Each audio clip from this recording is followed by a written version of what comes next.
week in ordinary time, and in the church we do the memorial of St. Bernard, abbot and doctor of the church. We have 3 links which are going to help us to meditate. And the first one is from Ezekiel chapter 36 from verse 23 to 28. Psalm 31 will help us to meditate, and the gospel will be taken from Matthew chapter 28 from verse 1 to 14. We are going to focus our attention in this small sharing on the gospel. It is not always easy to organize a party where all or almost all the guests decline or apologize at the last minute. The party planners know this very well.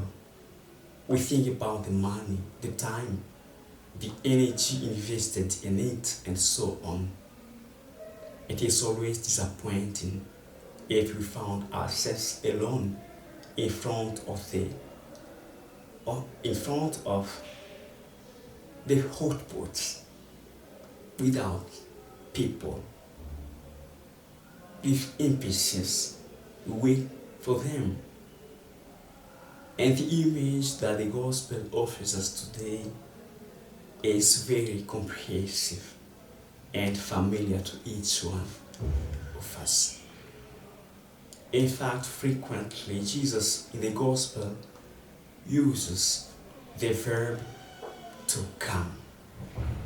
In John, for instance, in John 1:39, he says to John's two disciples, "Come and see." Or in Matthew chapter 11, verse 28, he says, "Come to me, all you who labor in vain," etc., etc. It is therefore a kind of invitation, as it is the case in the gospel, a kind of call that he makes to us each and every day. In fact, the parables of the king's son complete the parables of the wicked farmers. According to some commentaries, these wicked farmers are likened to some Jews who, invited to have great and salvation, refused and declined, not because they have not received the invitation card, but because they refused to respond as each one can freely do. So they despise and oppose the precious gifts that finally the pagan nations to whom the supper will be mentioned will eagerly accept. In this case,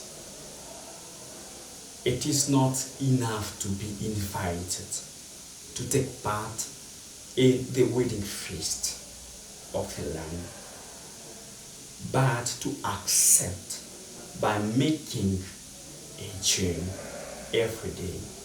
So we can fully have excuses that impels us to decline the invitation, as in most cases we have our priorities.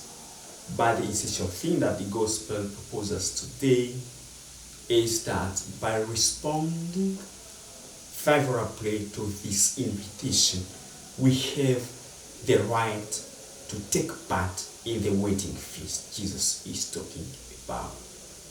So this invitation also encounters us at the crossroad of our preoccupations, our priorities, our question, or with lucidity and clarity. Jesus asks us today to revisit his call to make or to resume this journey towards the salvation of our souls. Today's world is such a noisy place that few are able to grasp that call which Jesus renews again today. To do so, we should prepare ourselves for it so that we can not be expelled from that banquet. Why? It is because we need a daily preparation, because the entrance will not be something easy. The Lord be with you.